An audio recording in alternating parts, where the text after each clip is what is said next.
We should be streaming now.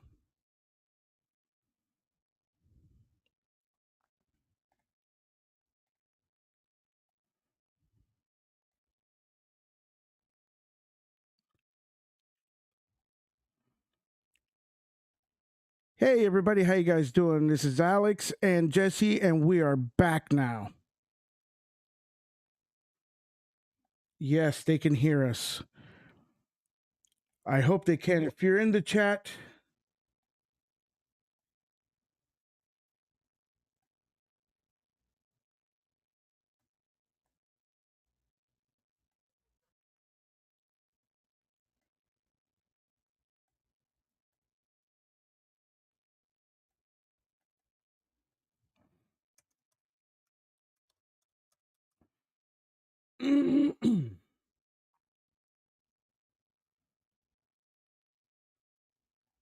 maybe you should post in the other chat that the other broadcast. What? Oh, well, hopefully they'll have enough.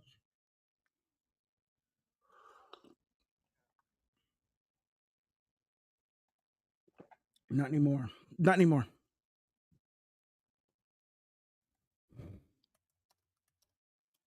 I'm typing right now saying we're back on.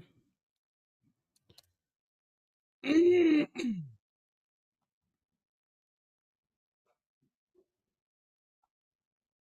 don't even know how you got turned off.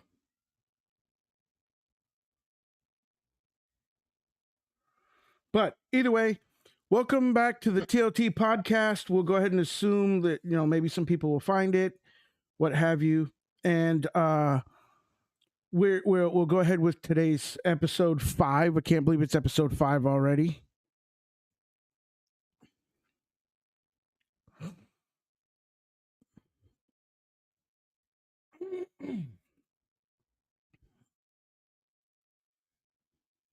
Mm-hmm.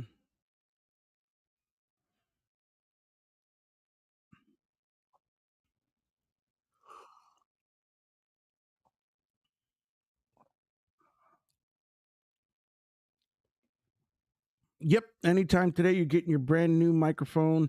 So all those audio issues on that end should be fixed. But other than that, everything should be just fine. Hey, DT's back. No audio on Jesse still? It's coming through. Are you kidding me? You're booming through on my thing.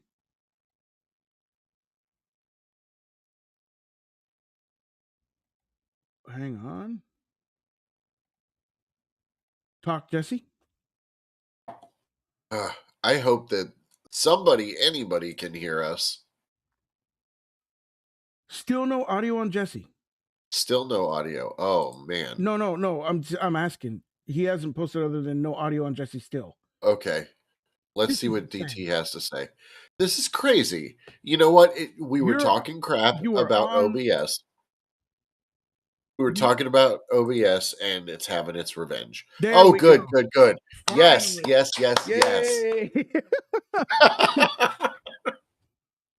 DT, so we're tied for 20 minutes. Yes. This is awesome. This is just awesome. Okay. I love DT. DT, you're my brother from another mother with a whole lot less hair than me. But nonetheless, I love you, man. But you jinx my lives every time. It's always an audio issue. Oh my God. That is hysterical. Yeah. So at least the last thing I want to say about it. Mm-hmm.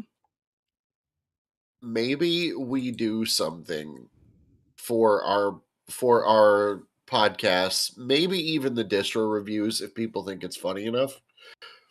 We'll get one of those digital OSHA signs and we'll say like how many days since a Linux audio issue. Yeah. He went 45 minutes late once.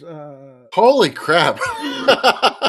That's determination. That is awesome. What do you guys think? Should we have like a X number of days since a Linux audio issue? A counter. That would be just have like a little watermark. That's like the safety workplace, hazard injuries since a workplace accident. Yeah, right. That's funny. Yeah, it seems Oh like man, it seems like you could always count on Linux creating an issue for you to have to deal with at the last minute, especially when you're trying to do this kind of stuff. But either way, Y- that's to me that's what kind of makes it fun, and it also yeah, shows you also the diversity of how flexible you can be with Linux that you can fix it. Whereas right. otherwise you'd be, On Windows, you'd be tearing stuff apart, and who knows what. and it's something proprietary that you can't fix. So other than Totally. try to restart and hope you don't get the blue screen of magic. I don't want to call Oh it death no boy. more. No, no, no. Well, at least all of our devices passed the smoke test. All the magic smoke stayed Mm-hmm. inside where it's supposed to. Nice. Before we get into the things, also, I would like to say that our podcast is now going to be available on Spotify and iTunes. Going from this one forward, I'm going to upload the other ones 1, 2, 3, and 4 up there as well. They'll be available there, but they're just not there right now. But yeah, we're now crossing the great divide and becoming more public. That's great. Yeah. So if you enjoy those kind of listening formats, then you can find us there if you want to, while you're driving to work or whatever, you can do that. So That's great. in today's podcast, we're going to talk a little bit about OpenMandriva, Yeah. which is an awesome distribution that stood the test of time. We're going to talk about PyCharm and Android Studio, and And very Q appropriate. and Q and we're going to talk about Qjackctl, which is a nifty little tool. Yeah. That was a lot of fun to show you last night. Yeah, I'd And never heard of that till just when you brought that up. So that's going to be interesting. So OpenMandriva, though. Let's yeah, talk about that.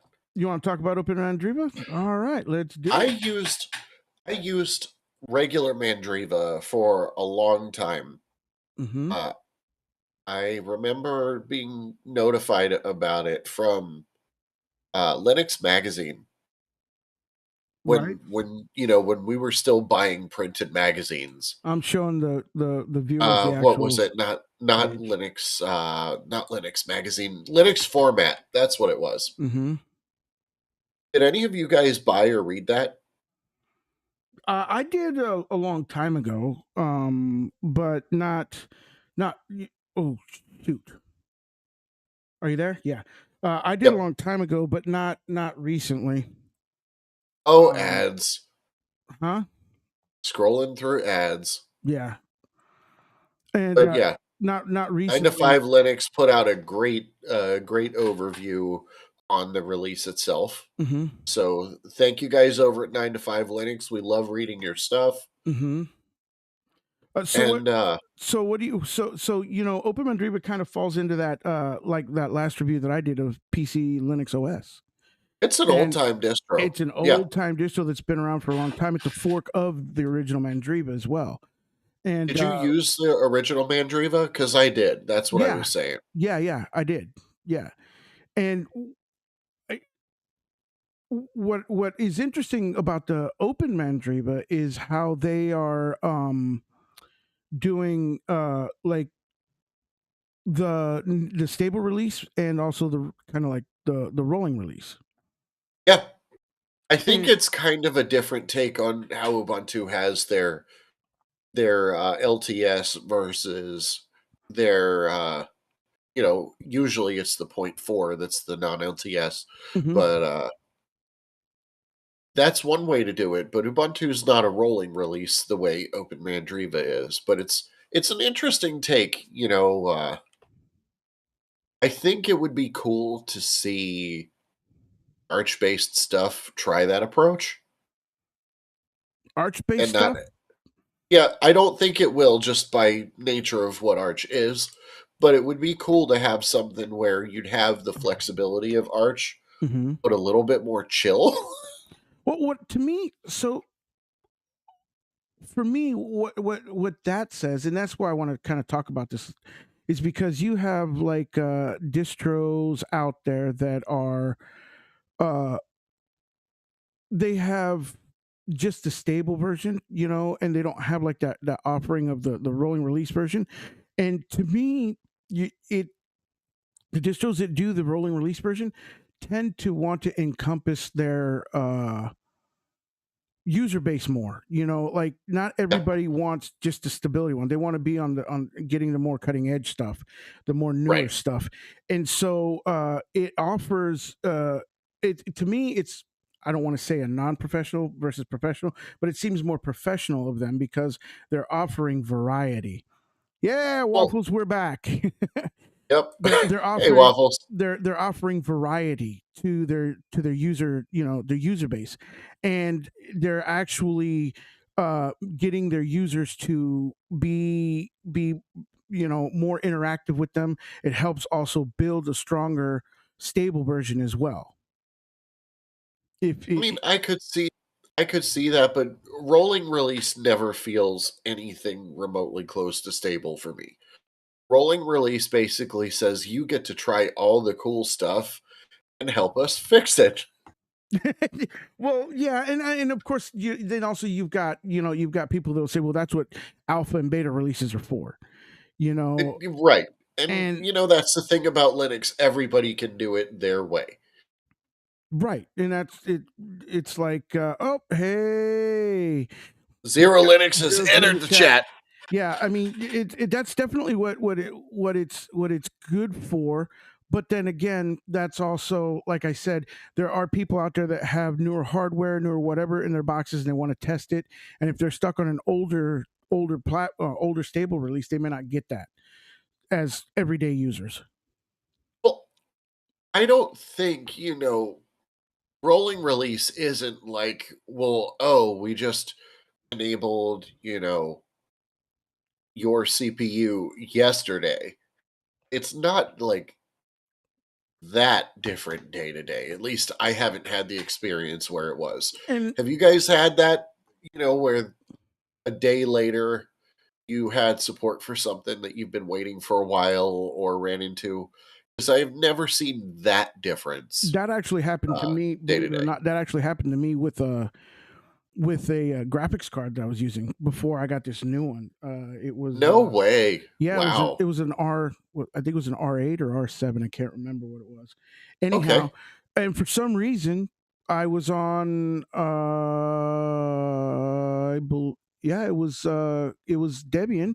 For some reason, um, I updated and support just stopped working on it.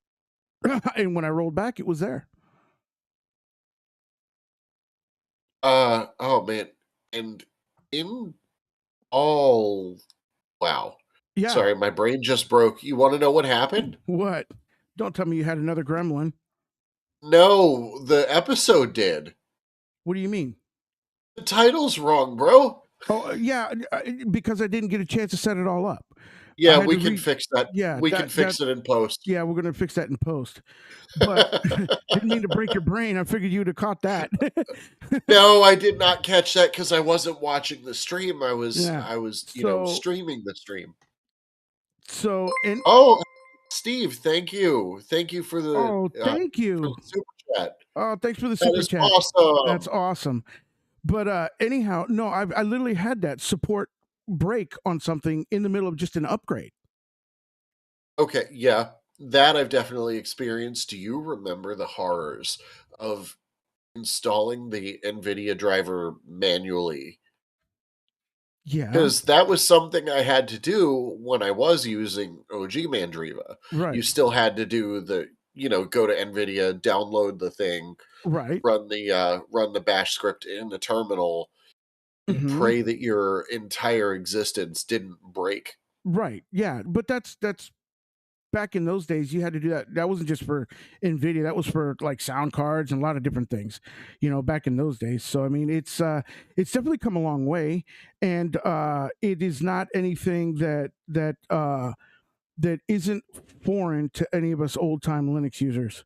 Right. But the kids today will never see that. Well, they don't see that struggle. They don't have to see that Right. struggle. Yeah, if you used original Mandriva, sorry that your back also hurts. But yeah, no, and what's interestingly enough, that's like PC Linux OS 2 as well, that it stood the test of time. Even the fork has. Yep. The original and the fork. I mean, they're because of the stability that's there. But I just liked it. If you wanted the actual, more current stuff, you can get it through the rolling release version of OpenMandriva. Yeah. So, but definitely other than that, pretty cool. It's a great Linux distribution. It is. Yeah. It is it's definitely simple. It's pleasing to look at. Yeah, I was gonna say it's very simple. It's to me it's almost semi. Well, no, not semi. It is pretty user friendly for new to Linux users too as well. Yeah, but it's just so old that you don't hear about it as often. So I think using RPM packages may turn some new people off. Yeah. I find the RPM package management to be a little bit less user friendly. Mm-hmm. Coppers are definitely not as easy to use as, say, a PPA or a snap or something containerized. Steve said OpenMandriva makes me fart. Hey, it's plant-based. You should love it. Holy Steve. Only Steve. But yeah, I mean, it's definitely one of those distributions that is an oldie but goodie, stood the test of time. Mandriva was trying to be Ubuntu before Ubuntu existed. 100%. Yep. Steve's there. He's for real on that one. Yeah, DT, you were totally right about that. But like I said, it's one of those that if you haven't heard of it, go and try it. You will definitely not be displeased with it. In fact, might get a little nostalgic. Taste a piece of Linux history. From it. If you're an old timer, OpenMandriva is good for your heart. Yes, it is. Waffles. Yes, it is. That's what I like. That's the thing that all these old distros bring. The different views of it from people. Like you got Steve saying it makes them fart, and you got others like us saying that we love it. It was definitely. I think it was a perfect description from DT that it was trying to be Ubuntu. It really was. Yeah, it was, and it was very user friendly at that time, and still is. Yep. So, and the packages got a great package base. I mean, it's just like I said, it's great all around. Give it a try. So, cool. You want to talk about which topic you going to talk about next? You're up. I'm up. So my topic that we're going to talk about is PyCharm and Android Studio, which Jesus Christ. It went back to that screen thing, whatever. Anyhow, PyCharm and Android Studio. Zero Linux is a baby, not yet knows how to walk. Zero Linux. Steve's in with Uwu. Steve's having a good day today. Yes, he is. So PyCharm and Android Studio, for those people that don't know it, there's an article over on its FOSS that is talking about. I just tried to pull it up, and it's doing its stupid retimeout thing. Let me see if I could refresh the browser, get it to refresh, and there it is. It is basically what it is Android Studio is a developer IDE for Android that you could use on Linux for Android pop-up. Just popped up for creating apps, Android apps and that kind of stuff. And so it uses Python, and that is what PyCharm is for. It is a whole host of studio or Python scripting tools that are there out of the box, all the dev tools that you need for creating apps for Python Studio. And what's happening with them is they're getting actual Wayland support on both WSL and Linux natively by IntelliJ Brains, which are the people that do the Jet fonts, the JetBrain fonts, and that kind of stuff. So at any instance, they're starting to get Wayland support. And what made me want to talk about that is the fact that DT says I need to ask ChatGPT. Okay, I'm going to put a pin in my thought and come back to it. I have a question about PyCharm because one of the things you said scared me a little bit. Okay, so at any instance, they're the toolkits that are done for developing apps for like Android apps and that kind of stuff. And what's Sure. nice is that you're actually getting like fractional scaling. You're getting in it. They're enabling the fractional scaling, the high DPI, also the scaling is really important because a lot of developers, when they're trying to develop for their apps that maybe on Wayland or whatever, they're experiencing like fuzzy font sizes, fuzzy fonts, that kind of stuff. This clears Right. all that up. So, and aesthetically, when you're creating an app, I mean, you need that clarity, and looks matter. Yeah, exactly. If your app's not pretty, nobody's going to use it. Yeah, and Steve says, "Charms? Are we in Hogwarts?" But at any instance, with that, we're talking about them getting a little bit more clarity and being able to start developing in Wayland now, which is of course where everything's trying to move to. Now, me, I'm still not ready. As I showed in the background in the last few episodes that we've been in, I've been running Wayland on my laptop, and last night I was working on it and it totally crashed on me. So my thing is for these developers to be developing like these apps for it using PyCharm and the Android Studio, what the how are they doing that? Because it was a simple update that broke my Wayland, my Hyperland, right? Right. So I don't know. Somebody get on the line, call Voxery, fix it. Yeah, but I mean, I don't know. Like I said, I don't know how functional that's going to be. That's why I want to talk about it, because in my mind's eye, I don't think that Wayland is stable enough that I would be wanting to develop stuff on it. Absolutely not. I mean, And if you're doing text editing, sure, I think it would be fine. right, but and you could say that you're kind of text editing because it's basically everything in code. But when you launch the studio and try to run your app in the studio, because I don't know, have you ever used Android Studio? I have not had success with getting much working for Android on Linux, other than like ADB and some of that stuff. Right. So I used to use, so I'm a cord cutter, and I don't know if you know what that is, but a cord cutter is somebody who's like unplugging from cable TV and all that kind of stuff, right? Right. And just Right. streaming everything, right? Oh, And I've been a which is cord not cutter really since I worked at which is not Comcast really cord because cutting if you think about it, because you're still using a cord. sure. But Right. your video just left, Jesse. Yep. Your video's gone. Yep, I'm back. There you go. Still fighting. I'm still fighting a cold. So And you just messed up my whole YouTube thing. oh no. So anyhow, I used Android Studio for cord cutting, and I'd run like IPTV Smarters Pro in there, or a host of other Android based streaming things, tools, so to speak, or apps that you can use to watch your content on. And it's heavily reliant on a stable display server. You know what I'm saying? And compositor. Absolutely. Because when you you get it when you first open it, it's literally looking like your phone. Like that weird rectangular sideways looking thing, and like almost like a tablet, right? And then when you expand it, then it goes into full screen. But if you don't have a solid compositor or display server to do that with, it's going to be totally wonky. And with Wayland, it actually doing that, and the potential for it breaking and stuff like that is just way too huge that I wouldn't want to be developing for it. You know what I'm saying? Or developing on it right now. Wayland's better than it used to be, but it's still very immature.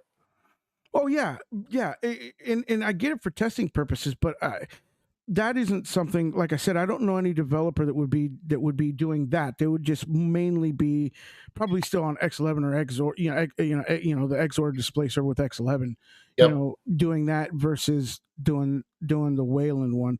So that's why I thought that was kind of interesting, because I mean, it's got to start somewhere, and I could see them wanting to do that, but it's kind of risky for me, man. You know, as somebody who used that kind of stuff, and I did try to write a couple of Android apps.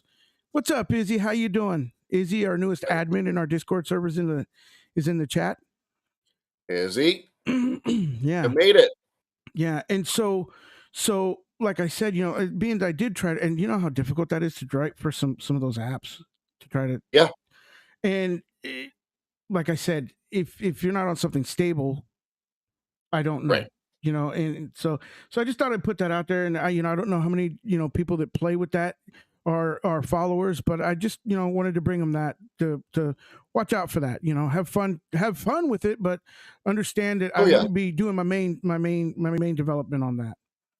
As he says, he's doing all right. So let me put this out there then too. If we're talking about stability, trying to run Wayland in WSL does not sound like a stable setup. Yeah, and that was another thing. Android ROMs, yeah, that was another thing that really spiked my curiosity on that as well. Is a Windows subsystem for Linux having actual Wayland support? I didn't even know that was there actually. But if you're using, I guess the way, because I've never played with it, I'll be honest with you, I've never played with Windows subsystem for Linux. But if you're using a distribution, and I don't know if you could use any distribution in it, or if they have a certain set of supported distros that work within it. Ubuntu's actually one of the more popular ones. Well, I'm sure all the stable ones, Ubuntu, Fedora, I'm sure those are there for it. But yeah, right. but Fedora, the ones that have been around for a while. Right, and Fedora does adopt the Wayland support, so I guess it might be there. So that's what the other thing was. That, how does it work on that? How stable is it? How what are the issues there? Are they just like the common issues that you have in regular, or is it more enhanced because of it's a compatibility layer, so to speak? Right. So Izzy says WSL has Xorg forwarding. I don't know about Wayland. That sounds like hell. Yes, that's exactly what we're talking about. Yep, you're all caught up. There you go.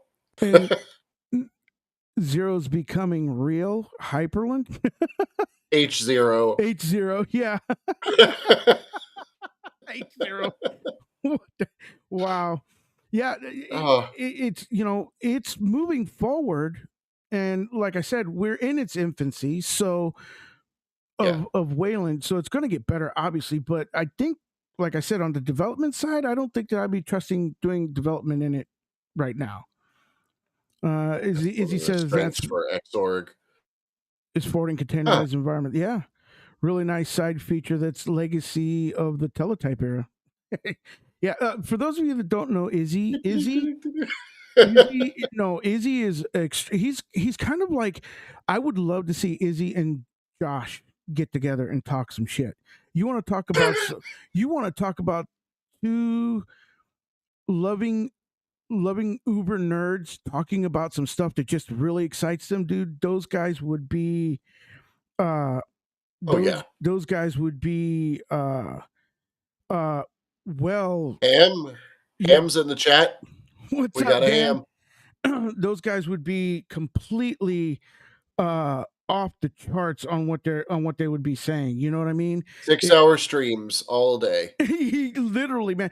It would be awesome to see Izzy and Josh do a distro hacking episode. Oh, that would be cool. Yeah, and Izzy's a huge BSD guy. Oh, Steve says he's serious. H0 is the Hyperlink Community Edition will be coming soon. And he says, hush, hush, hush, hush, hush. Well, you can't do that in a chat, Steve, when you post it like that. But anyhow, that would be interesting to see those guys talk about that kind of stuff, because Izzy knows what he's talking about, a lot of what he's talking about.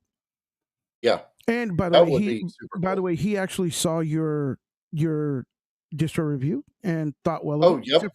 As everybody knew. Thank you for the criticism, everybody. The mic issue was real. As you will notice, I am not wearing my wireless mic anymore. I'm on my backup wired mic, and soon to be back to the good old fashioned condenser on the boom arm. So, Right. thank you, everybody who mentioned the mic. You are all correct. The mic was trash. And to be fair, Josh, when we were going to post that, he said that he was leery of posting it because he knew about the mic issues. It's like, they're gonna come for me, but the visuals are great. And I told him, no, we're going to roll with it, because you know what, you just got to do it, and you take the criticism and you learn from it and you expand and grow from it. And it's actually been really great criticism. Everybody understood the mic issue. Yeah. Now, do we just have a day where we take these outside with a stream cam and just Office Space them? Yeah, one of my favorite movies. One of my favorite movies. I think really what it was is your neck was rubbing the mic. Hey, leave my neck out of this. I think that's what it was. But either way, just from the position where it's at, there's He said, I don't lapel. sound like popcorn underwater. Yeah. So there you go. But that's the problem why I, because I have a lavalier mic that you connect there, and I got the same issues with it. So, and then I had the overhead boom, and it would rub on my fat little cheek, my chipmunk cheeks. So, oh man. So it's always something. PyCharm right? Does sound cool. Yeah, it is. It is cool. It is really cool. And Android Studio is really, really cool. If you want to use it to get some of those Android apps that you really like using on your Linux desktop environment. But once again, to develop in Wayland on it is probably not the best move. You know what I'm saying? Heard. Yeah, when I'm messing with Android stuff, I'm usually using one of the Genymotion tools like SCRCPy. What? Let's say that again.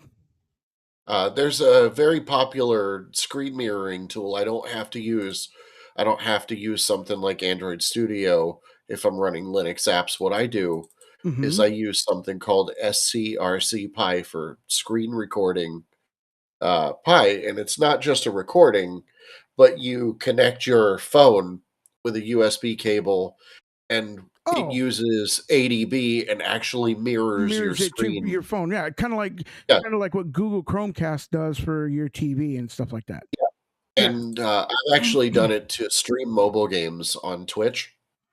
Yeah, because I'm using the graphics hardware on the PC. It's near instant, no lag. As I touch stuff on the screen, it's immediately being streamed through OBS. Nice. But so, I will have to give it a shot for like app development. That does sound cool. Yeah, it is cool. And like I said, I played with it, but it's difficult. I mean, when you're developing, you have to know, a lot of code. And like I was talking to Izzy last night when I was in my Discord, talking to Izzy live last night. We were having a conversation about how when I finally started, learning how to code and do that kind of stuff, and I finally got up to speed enough that I was able to, plunge forward a little bit, I became outdated instantly because I'm such a damn relic in the Linux world, when it comes to coding, because there's so many different coding languages and stuff like that. And it's in Java, so that was one that's been around for a while that I kind of know a little bit about, So give it a try. Yeah.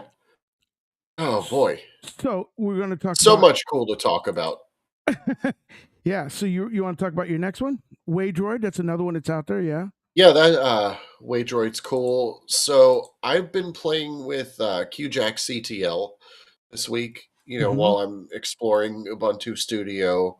This comes installed by default. And Qjackctl is a GUI front end to manage the Jack audio subsystem. Jack was the front runner before Pipewire showed up. Right. I tried to show wanted anything. I tried to show it to the I tried to show it to the users, but once again, my stupid browser OBS is killing me today. Freaking OBS. Man. So audio, we got another audio Steve, thank you for the thank super you so chat. much, brother, for the super chat. Keep those super chats coming, and I will go ahead. We'll take a hammer and smash these little things on stream. Oh, Ham is off to make dinner for the kiddos. Yep. Gotta feed the kiddos. Thanks, Danny, for popping in. So Qjackctl lets you manage Jack in real time without using something like a patch bay or like Carla or one of the other tools for that, and the changes go into effect in real time. So you're literally making changes on the fly. Correct. Like if I want to change my buffer settings for my interface, like I'll just use this spare interface here as an example. If I'm using the XLR input or the 1/4 inch input or a guitar or mic or whatever, I don't like the latency when I'm playing along with something. I can adjust that in real time. And because I'm using Pipewire, Jack is actually doing all the heavy lifting, and the Jack Pipewire plugin is what's handling it in the back end. So it feels like using a Mac, where you get that instant, immediate audio feedback that's just really smooth. It's very, very good for music production. Nice. So you can literally, like, say you have a second audio input from somebody, like say you have a guest on, or you're recording, for what, like a guitar track or whatever. You can literally map that out and adjust whatever levels you need for that right on the fly in real time. Well, you wouldn't use the level so much. I really find that this tool shines at adjusting latency. So it's just basically latency, but like you can't do like audio levels, or you would use that. You would do that in your in OBS. You would do that in your DAW if you're using one of those. Okay, so it's just strictly a mapper. Right. Yeah, you're dealing with the back end. That's what Jack really is. I'd never heard, just for the record, why I'm so like lost on this one is I've never heard of this audio tool in any way, shape, or form till last night. So I'm as new to this as you guys are right now, if you have never heard of it before. And I tried to pull it up on the OBS browser, but OBS is just it's destroying OBS me does today. not like you today. No, I want to nuke it. I still want to nuke it. But anyhow, if Steve, Steve, you are gonna get us demonetized, my dude. Oh my god, I am so glad we're marked on video as and a hazard in text. Yeah, guys, thank you for putting up with my sniffles. I'm trying to pretend I don't have a cold, and I just wanted to hang out with you guys anyway. Izzy says something, but that's super user level privileges stuff. Anyway, okay, yeah, I get what he's saying. Wait, the super chats? Anybody can super chat. You don't need Sue for that. No, I think he's talking about what we were talking about for the. Oh yeah, the adjusting the and stuff. Yeah. You do not need admin privileges. You can just do it as a regular. Any user can do it that way. Correct, and I think that's because of the Jack integration. More than likely, and that's cool. And it's cool that it's a nice Jack tool like that. So, the other question I had is, like you were showing me, you could change like the latency, and also the oh god dang it, the megahertz, like 48, 41. Oh 96. Yeah, setting the sample rate. Sample rate, that's it. Damn it, I drew a blank on that. Senior moment, I guess. But anyhow, like the sample rate, you can adjust those on the fly too, so you can interchangeably just change those without having to restart or anything like that. You may have to restart things that are dependent on the changes, but Jack and Pipewire through, if you're using Pipewire, it will process immediately. You don't have to reboot. You don't have to restart Jack. I believe Jack restarts are handled when you apply the changes in Qjackctl. Oh, cool. So it does all that right there on the fly then. Correct. Yeah. Now, Izzy, I am not familiar with SNDIO. I have not had to use it. What is he talking about? Who? Izzy? Yeah. There's another subsystem called SNDIO. Oh, got you. Got you. It's for sound input output. Yeah.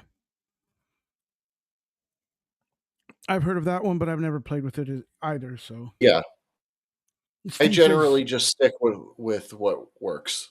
Steve says, "I love you, And nerds, adding some humor yep. to the pod." Now we are pirates with the yar hars. I love Yeah. it. It's a sound Sound system under system under OpenBSD. open. Oh, cool. Yeah. That makes sense. Yeah. You did mention he was a BSD fan, right? Yeah, yeah. And I'm telling you, in our Discord server, if you have any BSD questions or are wanting to try BSD, hit up Izzy. He's a cat that'll help you get through it. I've seen him help so many people go through it. Gotcha. Yeah. Is 2023 going to be the year that BSD gets out of the shadow of Linux? Well, you know what I find interesting? You know, it's really, really, really funny is I find interesting that there's been this thing on where I guess we're going on to another topic because it's a cool question and it's a good one to talk about. But on Facebook, a lot of groups are now like your Facebook groups. Like if you go and look up like Linux, Facebook groups and stuff like that, you will see that a lot of them are Linux and BSD groups out there. They're combining them both. So I don't know how I feel about that. So it sounds like it is picking up some steam. Yeah, it is. That's exactly what I'm trying to bring light to. It is picking up some steam, and that's actually how I met Izzy because I used to be part of a Facebook group that was a Linux group, and then we broke off because the forbidden fourth option. That is funny. We were part of a Facebook group that broke off, and we created this Linux and BSD unified community group on Facebook, and that's how I met Izzy through there when I was an admin there. That was one of the first places I started at in, talking to people and posting videos and that kind of stuff. And so there is a growth going on in BSD. Steve with the super chat. Thank you. Oh my God. Thank you so much, Steve. Wow. Explain what a feature complete project is. Okay, Steve, let me finish with the BSD thing and then I'll move on to that for sure. Yeah. Now, the BSD project is or not project, but the BSD is gaining movement and it is becoming a very viable alternative to Linux. Now, the package system for me in early days was what held me up from trying it. And talking to Izzy last night, he said that it's come a lot further than it has because this was a while ago when I tried it, a long time ago. And so the package system is getting there, and that's a good thing. So it's actually becoming more usable and more popular. And also the support also used to be for older hardware and not so much of the newer stuff. So that being there's said, a case to be made for that. I get it. Exactly. So that being said, it's you're going to be able to maybe use it someday on very modern equipment, or if you not already can by now, because I'm sure that they've fixed some of that stuff. Now, we going for BSD on the Raspberry Pi. Right. Now to talk about what the difference is between a feature complete distribution and a non-feature complete distribution, because we've been asked as requested. So in a feature complete distribution, it's literally that a distribution has X features that the developer has designed to put into it and build into it, right? That he wanted to support. He lays out his distribution and what he's shooting for, and then he sticks to that, gets a development team that sticks to that, and that's what they move forward. A non-feature complete one is one where it's still growing. They haven't completely decided what the features are that they want to stick to and maintain and support. And so they're still kind of feeling their way out, if you will, as to where they're growing towards, right? Now, Steve is wanting us to talk about that because he has made several announcements recently that Zero Linux is 100% feature complete. Correct. I believe that's where we were getting here. Right. And Steve paid for a plug. Yes. And so Zero Linux is a great distribution. It is Arch based. It is themed beautifully, and I would dare say masterfully. The attention to detail for everything small is consistent. There, is tested and is working and is great. There is the other spins that he went on to do. I think GNOME is the only spin that is actually going to be continued, so to speak, but it's right. Definitely, but it is not. That has to be built.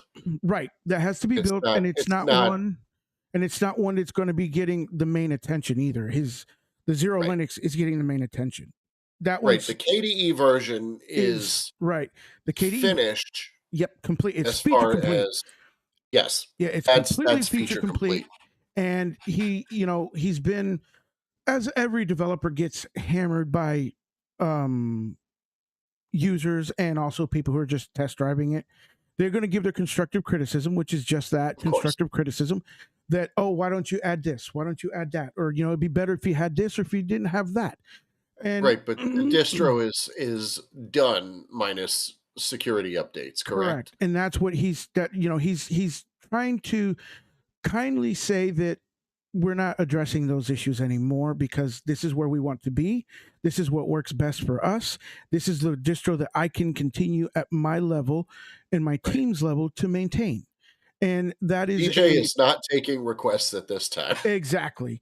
And that is something that is important for developers and distro maintainers to have, because oftentimes you want, like, we all know Steve. Steve's a good guy, and he wanted to give everybody everything he could, but it was destroying him. Yeah, and I don't know how some of these other did what he set out to do. Yeah, some of these other developers, a lot of these other developers continue to add more and more and more, like Makulu Linux. So Raymer is an amazingly smart man and developer for that distribution, and what he does, like, he puts his heart, soul, and literally his body. He's had issues health wise of all the time that he spent doing this, and it's his love and it's his passion. And so you have different levels of developers, and eventually Makulu will get feature complete as well, because he can only do so much. So that's what feature complete means. And that is what Steve is wanting us to say. I hope I did you justice there, Steve. Love you, Steve. Yeah. So anyhow, that is basically everything we wanted to talk about today. Yeah. I think that this... Thank you, everybody, for hanging out through the 20-odd minutes of OBS nightmares we had today. Yeah, the only ones that really caught that was poor Waffles and TL and DT. Yeah. And what's really funny is we were setting it up and I went through all the transitions. I went through everything before we had anything, and everything worked fine. And then as soon as we went live, that's when the damn gremlins hit. Izzy said Zero Linux is a maintenance mode, basically. No major changes, just only if something is breaking changes. And actually, that is one thing that Steve actually does. Waffle says it's part of the fun. It's awesome. That's the one thing that Steve does that I do want to throw out there as well. I love my brother from another mother, my Kuya. Steve actually always has announcements whenever something breaks. He's like always on it, instantly on it. Like he was on the Grub issue, he was on everything, and he always gives you the fixes as well. So make sure that you follow him and all his social media because he announces them everywhere, and also he alerts in our Discord server as well. So yeah, Super cool. And as he said, he saw Steve's video on it. That's right. So anyhow, guys, that's all we got for you guys today. And all I'm going to say is simply this: y'all keep doing what you do, keep on Linuxing, stay blessed, and above all, have a great day.